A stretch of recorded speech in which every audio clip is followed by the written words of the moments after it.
ہم آپ سے یہ سوال پوچھتے ہیں کہ جو کلمہ لا الہ الا اللہ محمد رسول اللہ کی جو حقیقت ہے، لیکن ہمیں یہ تو قرآن میں کہیں بھی نہیں ملتی. مطلب ہمیں تو یہ جو 5 ایمانیات ہیں، ہمیں پھر یہ کیوں نہیں پڑھایا جاتا؟ کوئی مسلمان جب نان مسلم کنورٹ ہوتا ہے تو ہمیں پھر یہ نہیں کیوں نہیں پڑھایا جاتا کہ فرشتوں پر ایمان، اللہ کے رسولوں پر، یہ جو 5 ایمانیات ہیں. شکریہ.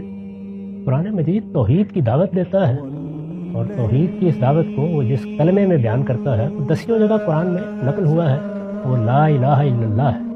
اور اسی طرح سے وہ ہمیں یہ بتاتا ہے کہ میں نے پیغمبروں کا سلسلہ جاری کیا تھا. اس سلسلے کے آخری پیغمبر محمد رسول اللہ صلی اللہ علیہ وسلم ہے، اور یہ بتاتا ہے کہ اب ہم نے اپنا دین ان کے ذریعے سے دیا ہے. یہ دونوں باتیں قرآن مجید میں اسی طرح بیان ہوئی ہیں.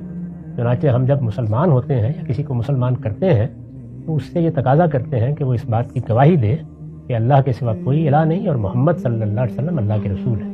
یہ دونوں باتیں بنیادی حیثیت رکھتی ہیں. اس وجہ سے ان سے ایک کلمہ ہم نے ترتیب دے دیا ہے. یہ لوگوں کو بتانے اور سمجھانے کے لیے ہے، اور یہ ہم نے ہی نہیں ترتیب دیا، خود رسالت مآب نے اس کو یہی صورت دے دی ہے. چنانچہ حدیث جبریل میں یہ بات اسی طریقے سے بیان بھی ہو گئی ہے. یہ بہت کافی ہے. اس کا مطلب یہ ہے کہ جب آدمی ان 2 باتوں کا اقرار کر لیتا ہے تو وہ اسلام کو شعوری طور پر قبول کر لیتا ہے. اب اسلام کیا ہے، ایمان کیا ہے، اس کے تقاضے کیا ہیں، یہ بعد میں اس کی تعلیم کی ضرورت ہے، وہ بعد میں ہوتی رہتی ہے.